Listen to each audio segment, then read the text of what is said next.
다음 괴담입니다. 포켓몬스터 목 졸린 레드 괴담입니다.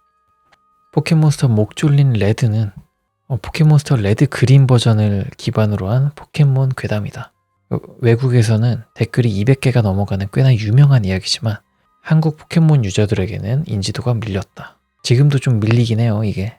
아무튼 읽어보겠습니다. 목 졸린 레드, 포켓몬 해킹 롬에 대한 이야기는 이곳저곳에 굉장히 널려있다.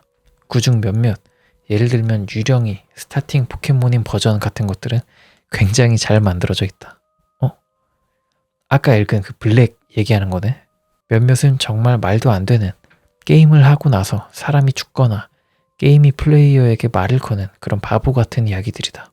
정말이지, 이런 사람들은 이런 유의 이야기를 적을 때는 좀 간결하고 깔끔할수록 좋다는 걸 모르는 건가?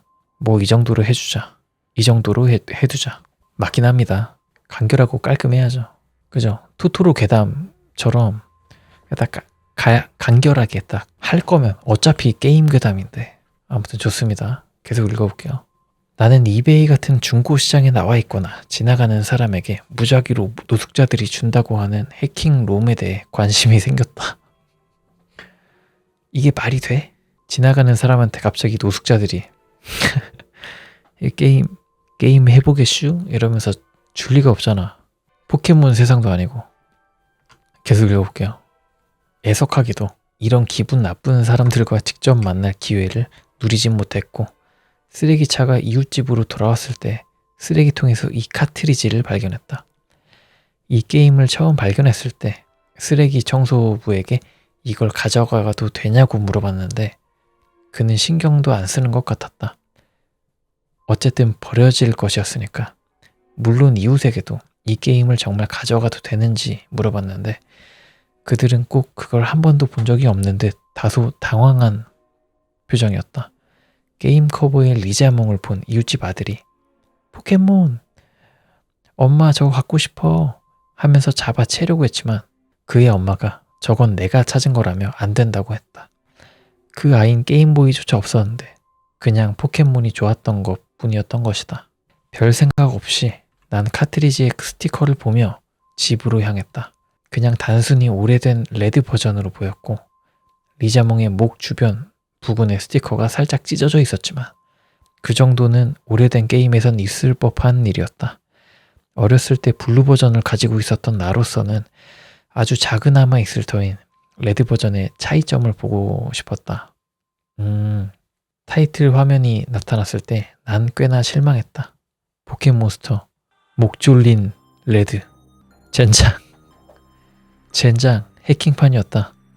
해킹판도 물론 대부분 잘 만들어져 있지만 돈으로 따지면 얼마 안 된다. 원판 게임들이 지금은 꽤나 가치 있었고 난 레드 버전을 하고 싶었던 것이었지 이런 쓰레기를 하고 싶었던 게 아니었으니까. 뭐 공짜니까 한번 해보자는 생각이었다. 하지만 이름이 이상했다. 목 졸리는 레드? 말도 안 되는 일이었다. 사람이 질식당하는 것에 대한 아주 끔찍하고 사실적인 묘사에서조차 사람이 숨막혀 죽어갈 땐 얼굴이 파랗게 질리지 붉게 되진 않는다. 누가 알까? 이 해킹판이 원래 2개가 하나로 세트였는데 우연히 내가 빨간 걸 가지게 된 걸지도. 그러게요. 근데 숨막혀 죽어갈 때 빨개지진 않나? 목 부분이 찢어진 게 복선인가 보네요. 크크. 진짜 그러네. 천재세요? 그러나 이에 대해 계속 생각할수록 나는 점점 더 흥미를 가지게 되었다. 처음에 느꼈던 실망감은 호기심으로 바뀌어 제작자가 무엇을 만들었는지 궁금해졌고 나는 내가 본 것을 전부 기록할 생각이었다. 가장 먼저 알아챈 이상한 점은 타이틀 화면에서 트레이너 옆에 있어야 할 포켓몬이 파이리가 아니라 리자몽이었고 또한 원래대로라면 그 포켓몬이 하나하나 돌면서 바뀌어야 하는데 여기선 5분을 기다려도 그냥 리자몽인 채였던 것이다. 어깨를 으쓱하고는 시작 버튼을 눌렀는데 원래는 들렸어야 할 리자몽의 울음소리가 들리지 않았다. 모험을 계속한다 옵션이 있길래 난 전 주인이 뭘 해놨을까 알고 싶었다. 안 돼... 놀라서 눈을 깜빡였다. 안 된다고? 뭐? 아무리 버튼을 눌러대도 모험을 계속하기로는 들어갈 수가 없었다. 네 번째 시도에 아주 작아 들릴 듯 말 듯한 리자몽의 울음소리를 들었다. 어깨를 다시 으쓱하며 예전 파일을 본 후에 했을 것처럼 그냥 새 게임 옵션을 선택했다. 오박사도 시작 테마도 아무것도 나오지 않은 채 한동안 화면이 검게 나가 있다가 마침내 화면이 다시 돌아왔다. 2개의 침대, 2개의 TV, 그리고 구석에 컴퓨터 하나가 있는 침실이었다. 내 트레이너 도트는 원래의 레드 버전과 똑같은 모습이었다. 아직 이름을 묻지 않았기에 궁금해진 나는 얼른 메뉴창을 열어 트레이너의 이름이 스티븐이라는 것을 알아내었다. 아니, 이건 내 진짜 이름도 뭣도 아니고 그렇다고 해서 이 게임이 인공지능을 가진 것도 적어도 내가 아는 귀신이 씌인 것도 아닐 텐데. 이상하군.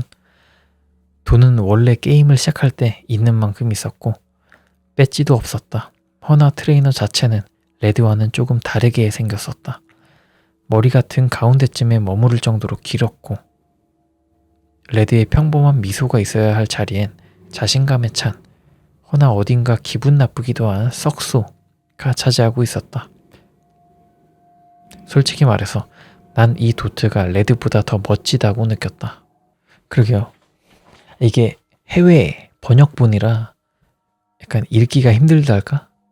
그래도 잘 읽어보겠습니다.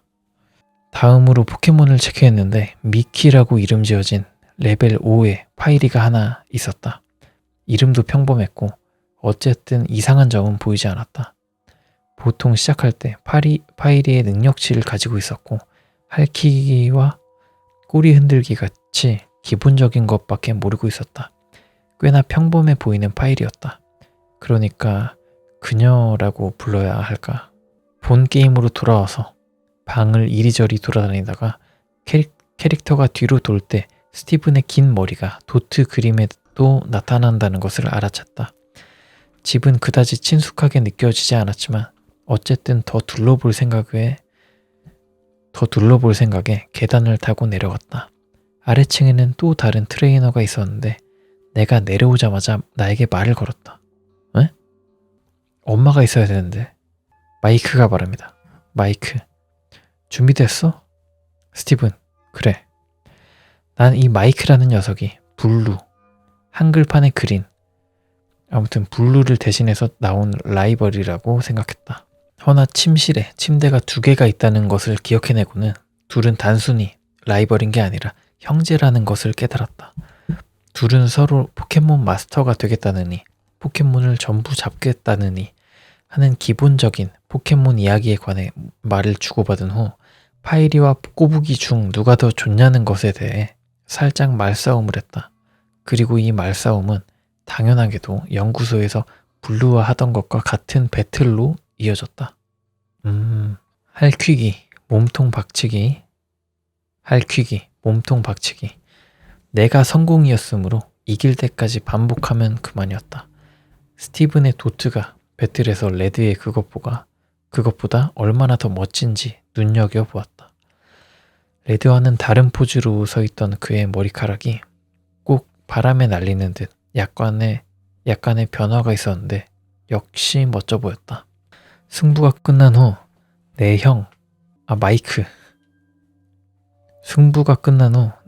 형과 몇 마디 더 잡담을 한 뒤 태초마을 테마가 흘러나오는 집 밖으로 발을 옮겼다.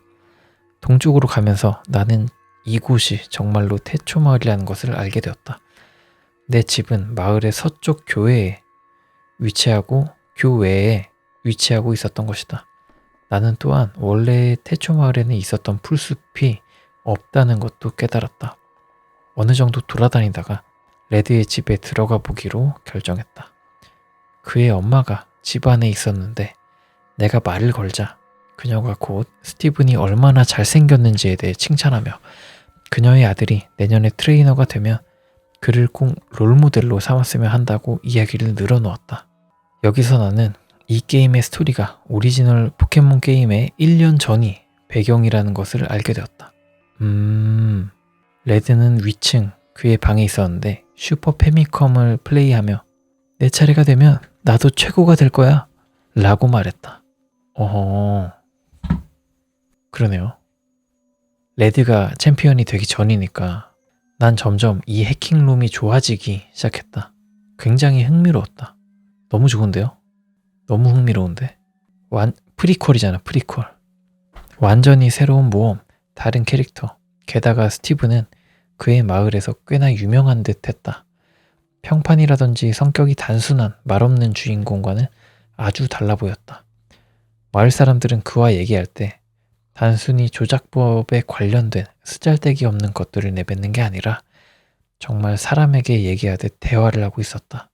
심지어 블루의 누나마저 원판과는 완전히 다른 말을 하고 있었는데 대화가 키스와 그녀 머리 위에 떠오른 하트로 끝나는 것으로 보아 그 둘은 사귀고 있는 것 같았다. 오 박사는 내 모험에 도움이 될 도감을 주며 잘 다녀오라고 했다. 다른 포켓몬 게임들과는 다르게 도감을 채워달라고 주는 것이 아닌 단순히 나를 돕기 위한 친절심의 선물로서 준 것이었다. 난 시간이 갈수록 이 게임이 더더욱 좋아졌다. 이 게임의 스토리는 내가 생각하던 것보다 사실적인 이야기였다. 난 누구나 될 수 있는 단순히 찍어낸 듯한 조금 바뀌어도 누구도 알아채지 못할 그런 별 특징 없는 주인공이 아니라 어떤 특별한 누군가였다. 그러니까 지금 이 스티븐, 내가 조작하는 이 스티븐은 마을에서 되게 유명하고 되게 잘생겼고 여자친구도 있고 블루의 누나랑 사귀고 막 요런, 아무튼 다 가졌네. 부럽네. 아무튼 계속 읽어볼게요. 실제 게임 플레이는 바뀌지 않았지만 스토리는 달랐다. 나는 우선 북쪽으로 향하여 타운과 타운을 옮겨 다니며 배지들을 모으고 관장들의 칭찬을 받았다. 몇몇 NPC들이 스티븐을 안다는 듯 얘기하는 걸로 보아 그는 점점 유명세를 타는 듯 했다. 모든 배틀에서 난 항상 미키를 썼고 그는 놀랄 정도로 빠르게 성장했다. 웅이도 쉽게 이기고 이슬이마저 문제없었다. 그에게 효과가 좋은 기술들에 대해 다른 포켓몬들만큼 심하게 데미지를 받지 않았고 보통의 파이리들보다 더 강했다. 정말로 강했다. 심지어 레벨이 아직 25밖에 되지 않았을 때 리자몽이 되었는데 뭐 전혀 나쁘지 않다고 해야겠지. 엄청 빨리 됐네. 원래 막 50 넘어서 되지 않나? 그러나 내가 보라타운에 들어설 때 점점 무언가 이상해지기 시작했다. 그래, 나도 안다. 보라타운은 모든 괴담들의 배후 핵심이지. 하지만 이곳이 유일하게 눈에 확 띄도록 달라져 있었다. 이 게임의 배경이 레드의 시기보다 1년 전이라는 것을 기억해내고도 로켓단이 아직 이곳을 점령하려 오지 않은 것을 보고 굉장히 이상하게 생각했다. 1년 전이면 로켓단이 없을 때죠. 고스를 잡으려고 포켓몬 타워에 들어갔을 때 그때 다시 뭔가 이상한 낌새가 보였다. 스티븐, 난 여기 있을 이유가 없어. 스티븐은 아무리 시도를 해도 포켓몬 타워에 들어가려 하지 않았다. 이상하군. 아니 그러니까 진짜 관동 지방에 조그만 어린애 NPC밖에 없는 작은 집들처럼 있을 필요가 전혀 없는 곳이 수도 없이 많은데 왜 하필 스티븐이 들어가지 않으려는 곳이 여긴 걸까? 어깨를 들썩이며 미키가 어떤 승부에서도 이길 수 있다는 걸 생각해내곤 고우스가 그다지 필요 없겠다 싶어 발걸음을 다른 곳으로 옮겼다. 이제 보라타운은 단순히 포켓몬 센터가 있는 지나가는 마을에 지나지 않게 되었고 게임은 다시 그곳에서부터 평범하게 진행되어 나머지 체육관 관장들을 무찌른 후 드디어 사천왕에 다다라 승리를 손에 얻었다. 마이크. 그러니까 마이크가 지금 그거잖아요. 챔피언. 블루와 마찬가지로 내 형이 나보다 먼저 그곳에 있었고 챔피언 자리를 놓고 겨루는 배틀은 나의 미키로 손쉽게 이길 수 있었다. 승부가 끝난 뒤에도 레드와 블루의 승부 후에 만연하던 그런 긴장감 따윈 찾아볼 수 없었다. 형과 동생이 성장한 서로를 격려하고 축하하며 악수를 했다. 화면이 하얗게 나가기 직전까지도 명예의 전당이나 엔딩 크레딧 따윈 나오지 않았다. 화면이 다시 돌아왔을 때 두 형제는 집의 컴퓨터 앞에 앉아 이야기를 나누고 있었다. 스티븐, 싫은데... 마이크. 그러니까 마이크가 형이죠. 스티븐이 동생이고. 마이크, 에이, 도감을 완성하기 위해서 잠깐만 빌려달라는 것 뿐이야. 미키가 잠깐 동안이라도 나를 주인이라고 인정해야 도감의 포켓몬이 채워지는 거니까. 스티븐, 하지만 미키는 내... 마이크, 꼭 돌려준다고 약속할게. 그러니까, 응? 예, 아니요. 이때 나는 뭐가 갑자기 어떻게 된 건지 알 수 없어서 상황을 살피기 위해 아니오를 선택했다. 너무 불안한데요? 주인이라고 인정하면 안 돌아올 것 같아. 마이크가 그냥 뺏어서 다시 챔피언 되려고 하는 것 같은데. 마이크, 부탁해 제발, 응? 아니오. 띠링? 마이크, 부탁해 제발, 응? 얘를 누를 때까지 단순히 이 대화가 반복될 것이라는 것을 깨달은 나는 무슨 일이 일어날지 보기 위해 얘를 선택했다.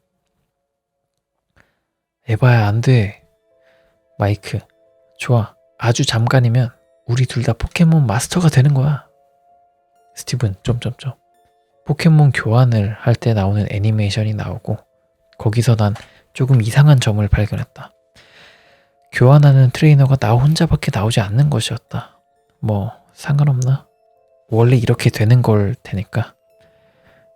미키가 먼저 트레이딩 튜브 안으로 들어가 마이크 쪽으로 가는 것을 무덤덤하게 지켜보고 있었다. 찰칵. 조용한 침실에서 크게 올려놓았던 볼륨 때문에 갑작스러운 소리에 당황한 나는 깜짝 놀라 펄쩍 뛰었다. 화면을 보니 게임이 멈춘 것 같았다.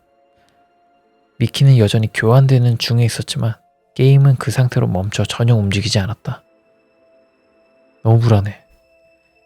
난 세이브 파일이 걱정되어 한숨을 쉬며 게임을 껐다 켰다. 게임을 다시 켰을 때 난 한동안 타이틀 화면에서 눈을 뗄 수가 없었는데 그 이유는 트레이너 옆에 있던 리자몽이 사라져 있었기 때문이었다. 시작 버튼을 누르니 새로운 모험을 시작한다. 선택지는 온데간데 없고 모험을 계속한다 밖에 있지 않았다. 이건 매우 이상했다. 모험을 계속한다 옵션을 선택하니 나에 대한 정보를 보여주는 것도 없이 바로 시작했다. 그리고 난 그 뒤 화면에 떠오르는 것을 보고 놀랐다. 1년 후 보라타운의 테마곡이 먼저 흘러나오고 화면이 암전해서 점점 밝아졌다. 딘딘딘딘딘딘딘딘딘. 스티브는 포켓몬 타워에 있었는데 원래 이곳은 타워 혼자만의 테마곡이 따로 있었기에 이 음악이 더더욱 이상하게 느껴졌다. 그는 묘비 앞에서 아무것도 안 하고 우두커니 서 있었다. 대체 무슨 일인가 궁금해하며 A 버튼을 누르자 스티븐... 여전히 혼란스러운 채로 돌아다니다가 비로소 내가 캐릭터를 움직일 수 있다는 것을 깨닫고는 메뉴를 열어 포켓몬들을 체크했다. 미키가 없었다. 아니 미키뿐만 아니라 내가 여태껏 가지고 있던 포켓몬 전부가 어떤 포켓몬도 가지고 있지 않았다. 포켓몬 도감 메뉴는 메뉴에서 아예 사라져 있었으며 그의 가방은 텅 비어 있었다. 정말로 걱정스러워진 나는 그의 트레이너 카드를 열어보았다. 그는 돈이 한 푼도 없었고 배지도 없었다. 뭐야? 플레이 시간이 8,795시간이었는데 지금까지 30시간밖에 플레이하지 않은 나였기에 이건 불가능한 일이었다. 하지만 가장 이상한 부분은 따로 있었다. 그의 도트, 잘생기고 자신감 넘쳐 보이던 젊은 트레이너가 아니었다. 그의 두 눈은 텅 비어 있었고 얼굴은 살짝 슬퍼 보였으며 그의 특유의 미소마저 사라져 감정이라고는 찾아볼 수 없었다. 잘 정돈되어 있던 그의 긴 머리마저 지금은 빗질이 제대로 안 되어 이리저리 헝클어져 있었다. 그를 더 이상 쳐다볼 수 없었던 나는 메뉴를 닫고 타워에서 나가기 위해 발을 옮겼다. 하지만 내가 한 걸음 한 걸음 묘비에서 멀어질 때마다 화면이 깜박거렸다. 그래, 마치 포켓몬이 독에 걸렸을 때처럼 말이다. 침을 꿀꺽 삼키며 트레이너 카드를 다시 보니 그의 그림은 상태가 더 나빠져 있었다. 한 걸음 한 걸음 발을 내디딜 때마다 그는 머리를 점점 더 떨구어 갔으며 어깨도 축 처져가 점점 구부정한 자세가 되어갔다. 내가 타워를 나왔을 때 그는 무릎을 꿇고 있었으며 손은 얼굴을 감싸준 채 머리카락이 그의 위로 드리워져 있었다. 뭐요? 그 리자몽 없어져가지고 그런 건가? 얘 챔피언인데. 그러니까 스티븐이잖아요. 내 그 플레이하는 캐릭터가. 근데 왜 이렇게 됐지? 무슨 일이 일어나고 있는 건가? 이미 추측하고 있었던 나는 이로써 확신을 얻었다. 도대체 무엇이 일어났는가? 머릿속에서 정리가 되기 시작했다.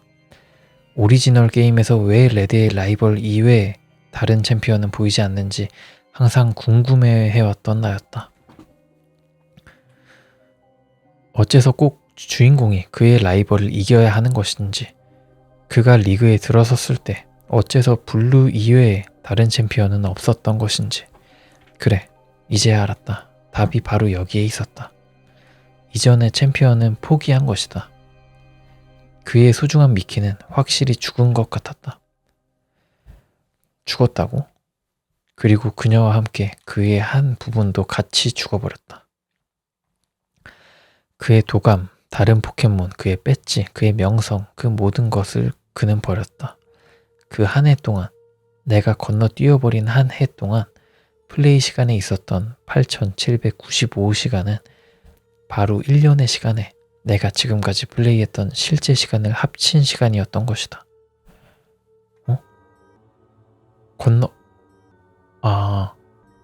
그러니까 여기 1년 후였잖아요. 꺼져가지고 켰을 때 그때 1년 후 그 시간이었네. 8,795시간 이게.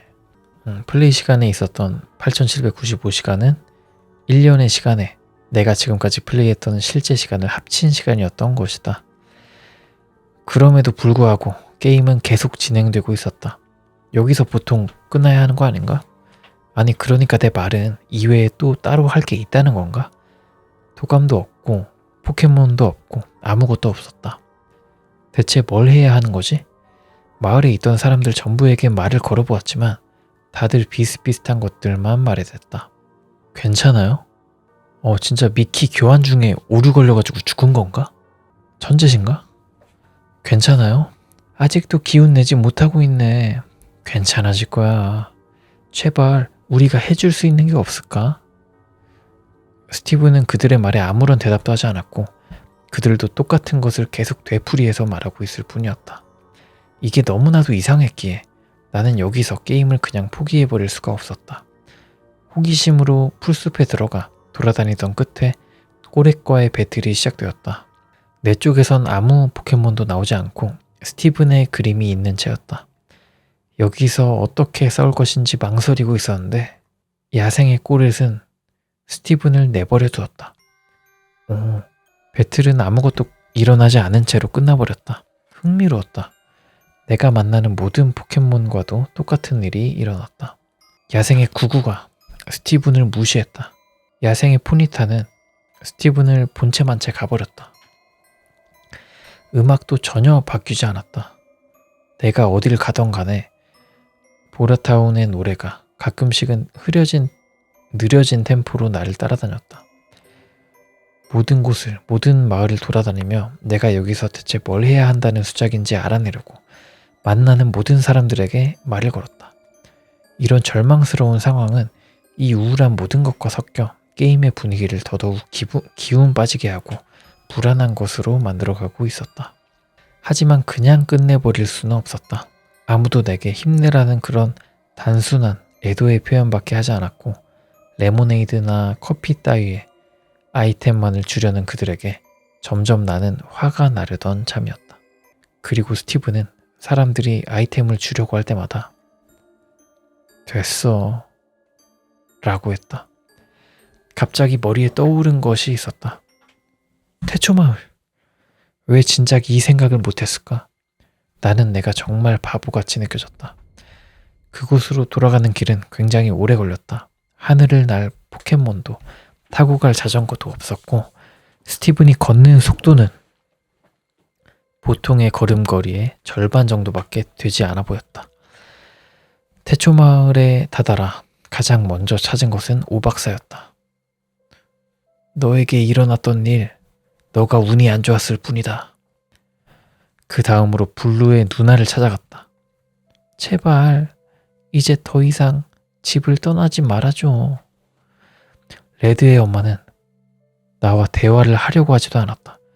달리 갈 만한 곳이 더 이상 없었기에 서쪽으로 걸어가 맨 처음 게임을 시작했던 태초 마을을 떠난 뒤에 한 번도 찾지 않았던 나의 집을 발견했다.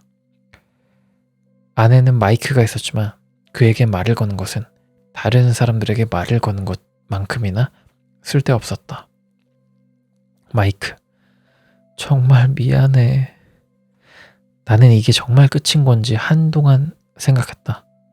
단순히 관동 지방을 슬픔에 잠겨 돌아다니고 추억에 사로잡힌 채 다른 사람들의 걱정 어린 소리를 듣는 것으로 여기서 끝인 건가? 지푸라기라도 잡는 심정으로 침실의 침대 안으로 들어갔다. 스티븐, 좀 자야겠어. 화면이 잠시 동안 까매졌다가 다시 천천히 돌아왔다. 화면에 검은색이 조금 더해져 있었고 마이크의 도트가 다른 침대에 있었다. 나는 이게 지금이 한밤중이란 뜻이라고 생각했다. 그걸 해야겠어. 뭘 하는데?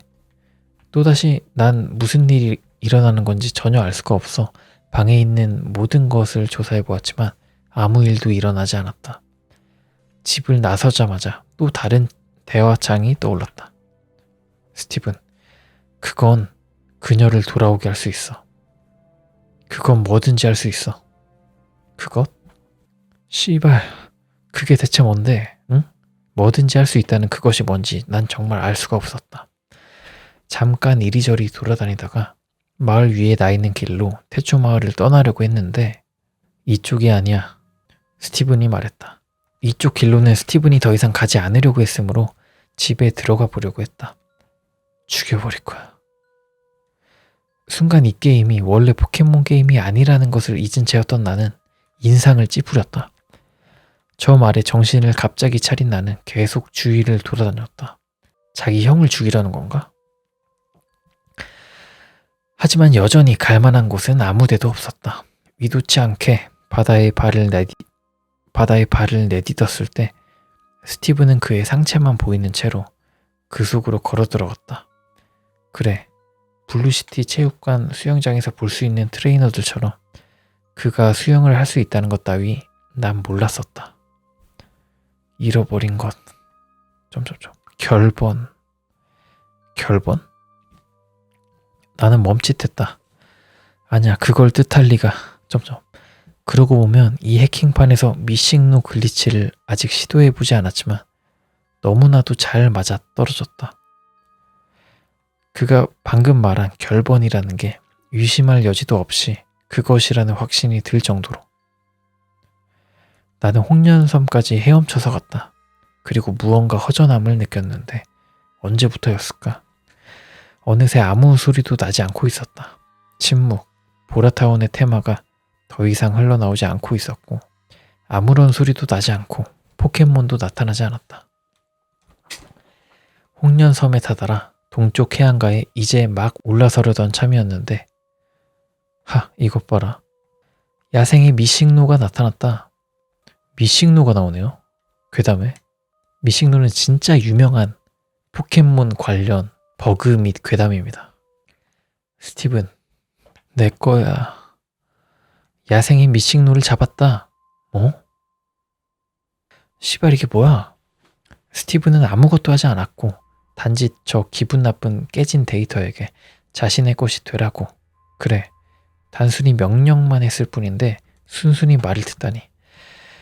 기분이 더욱더 이상해진 난 포켓몬 창을 열어 확인했지만 미싱노는 거기 없었고 그 대신 아이템 창에서 발견할 수 있었다. 혼란스러움이 가중된 채로 혹시 하는 마음에 트레이너 카드를 열어봤다. 스티브는 등을 돌린 채 그의 긴 머리가 그의 등 뒤로 늘어뜨려져 있었고 두 손을 주머니에 넣고 있었다. 그가 오늘 밤 잠에서 깨어날 때 뭐라고 했는지 떠올린 나는 내가 무엇을 해야 하는지 깨달았다. 죽여야 된다고? 그거 얘기하는 건가? 육지로 헤엄쳐가 북동쪽을 향했다. 따로 갈 데가 어딨나? 물론 보라타운이지. 가는 도중에 발견한 트레이너들은 이상하게도 이 시간에도 밖에 나와 있었는데 스티븐이 지나갈 때마다 모두 등을 돌려 다른 곳을 바라보았다. 원래는 전혀 움직이지 않는 사람들마저 그랬는데 내가 도로 사이에 있는 건물에서 경비원에게 말을 걸려고 하자 그냥 가. 모두 다 똑같은 말뿐이었다. 하지만 그중 하나의 말이 걸렸다. 죽은 자는 그냥 두는 게 좋아. 내 두 손은 땀으로 가득 적셔져 있었다. 스티브는 불가능한 일을 하려고 하는 것이었다. 미키를 살리려고 하나 보다. 많은 사람들이 자연을 거스르는 일이라고 손가락질할 짓을 하려고 하는 것이었다. 이건 그냥 게임일 뿐이야 라고 내 자신을 안심시키려 하며 어서 끝내버리려고 했다. 매우 긴 시간이 지나고 나는 드디어 포켓몬 타워에 다다랐다. 깊게 심호흡을 하고 묘비로 향했다. 스티븐이 예전에 묘비 앞에 멍하니 서 있던 그림을 떠올려 나는 어떤 것이었는지 찾아내었다. 그리고 A 버튼으로 조사를 해보았다. 미키... 아무 일도 일어나지 않았다. 꿀꺽하고 침을 삼키며 메뉴를 열어 가방에서 미싱노를 선택했다. 오 박사, 스티븐 안 돼. 이때 나는 오 박사가 중요한 물건을 쓸 수 없을 때, 예를 들면 건물 안에서 자전거를 사용하려고 할 때 신기하게도 나에게 직접 바로 알려주는 것을 떠올렸다. 그죠. 오 박사가 이런 경우에 갑자기 밑에 또 대화창이 뜨면서 뭐 골드야 뭐 그 자전거는 건물 안에서 사용이 안 된단다 뭐 이런 말이 나오거든요. 아무튼 하지만 이번엔 상황이 전혀 달랐고 더 나빴던 것은 스티븐이 그것에 대답을 했다는 것이다. 스티븐, 나를 속이고 망친 세계에서 나는 왜 똑같이 그러면 안 되는 거지? 스티븐은 그것을 사용했다. 스티븐은 뭐시기? 이거 뭐라 읽어? 스티븐은 이걸 얻었다. 뭐? 내가 뭘 얻었다고? 나는 여기서 그게 무엇인지 가방을 열어 확인할 수 없었다. 게임이 제멋대로 움직이기 시작한 것이다. 스티븐은 한 걸음 한 걸음 천천히 타워를 나서기 위해 걷기 시작했다. 타워를 나섰을 때 보라타운의 테마가 다시 흘러나오기 시작했고 나는 어쨌든 원하지 않았던 그의 미칠 듯이 느린 여행이 시작되었다. 음악이 바뀌는 곳에 다다를 때마다 음악은 느려지고 점점 더 기분 나쁜 소리로 변해가 블루시티에 다다랐을 즈음엔 악마의 소리로밖에 들리지 않았다.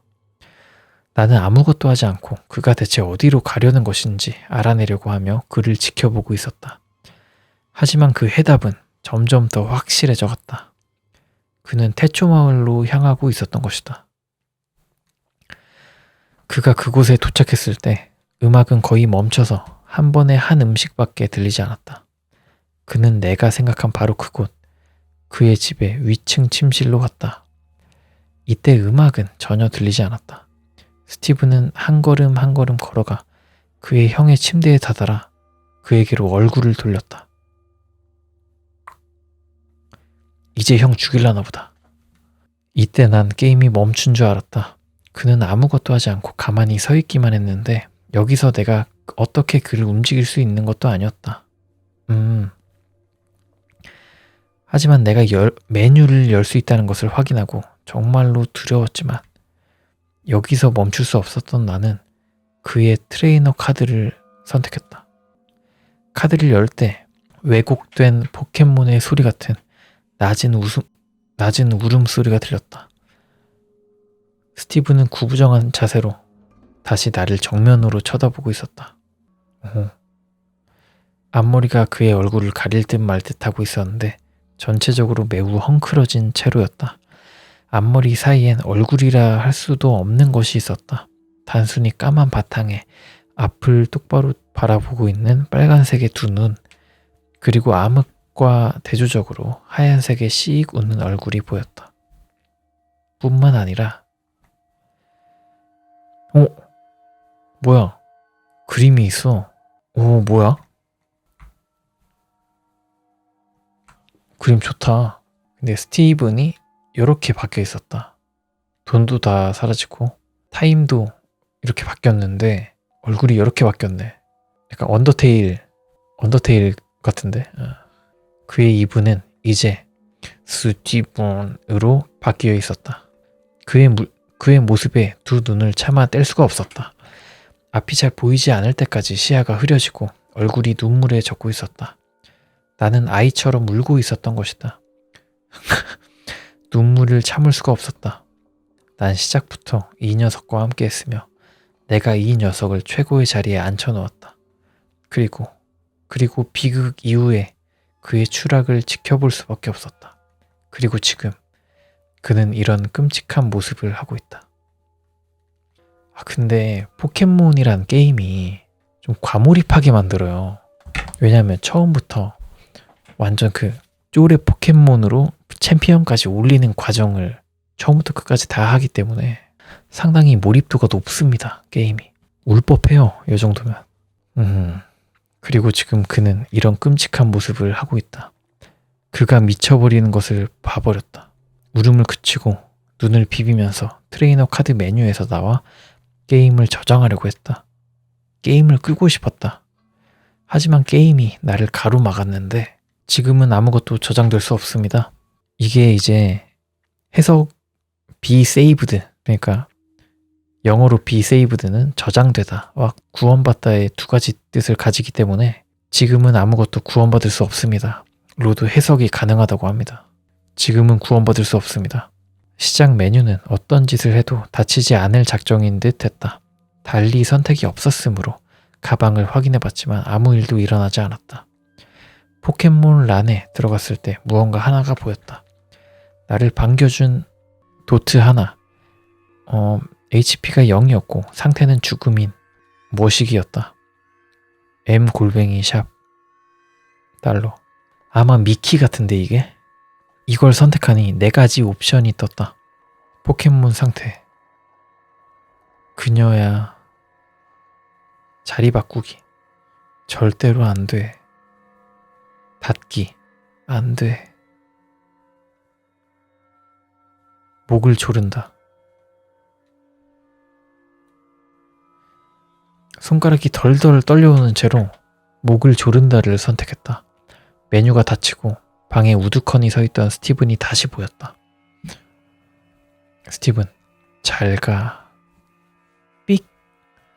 게임이 저절로 꺼졌다. 난 무섭다기보다는 너무 놀라 어쩔 줄을 몰랐다.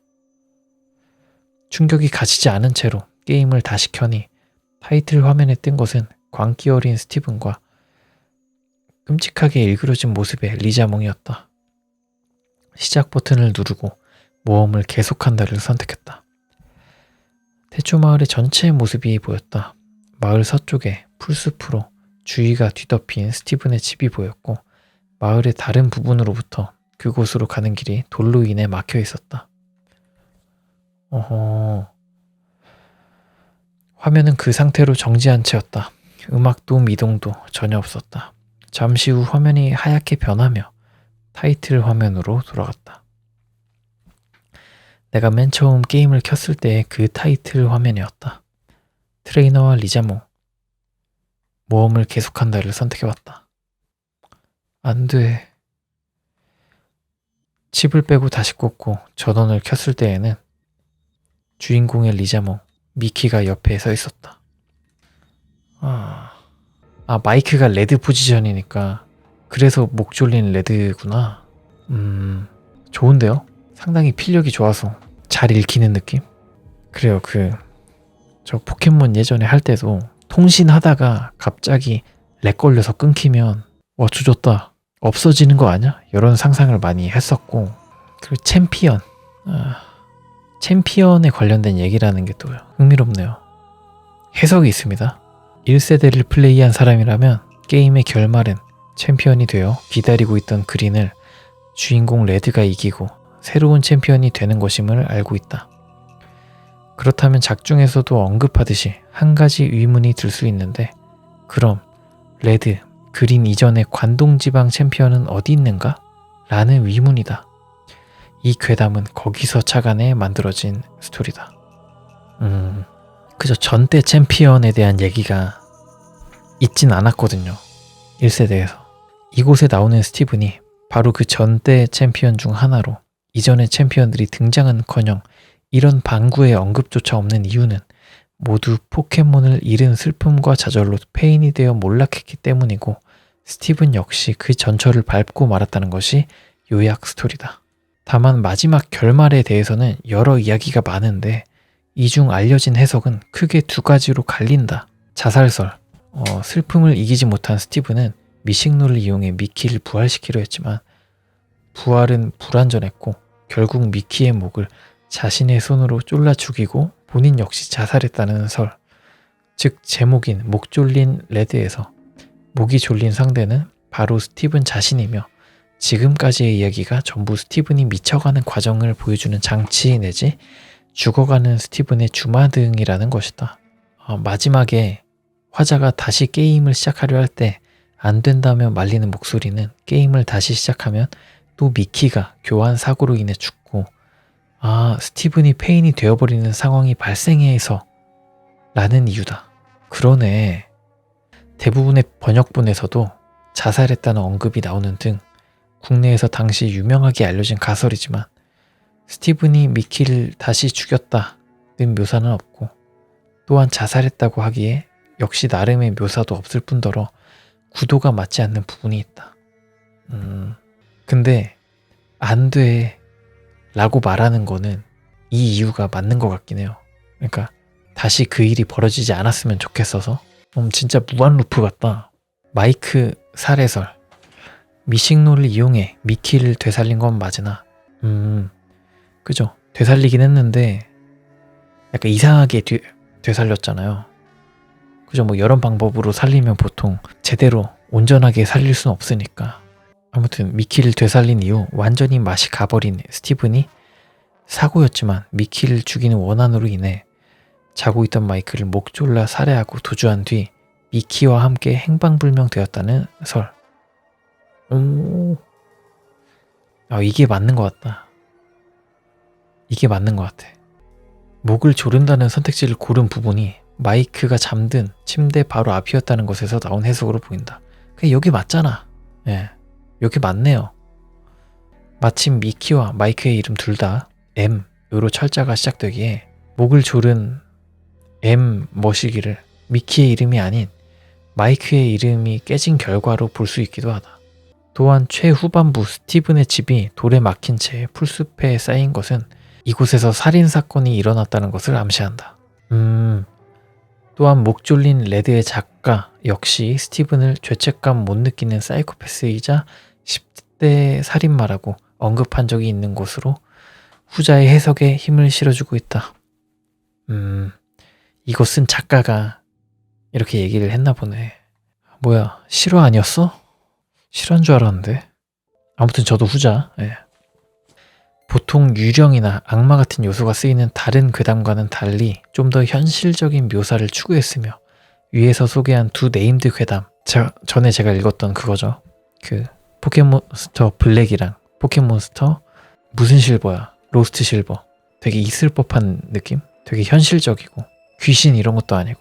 아무튼 이 두 네임드 괴담 못지않게 매우 소름 돋고 충격적인 스토리가 특징이다. 괴담 중에서도 작품성이 크게 호평받는 괴담 중 하나이다.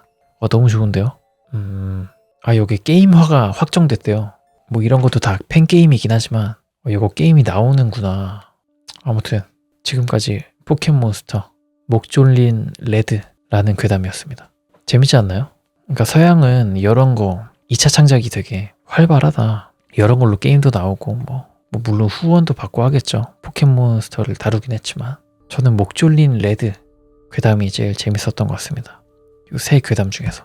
아무튼 포켓몬스터 목 졸린 레드 재밌게 읽어봤습니다. 재밌었습니다.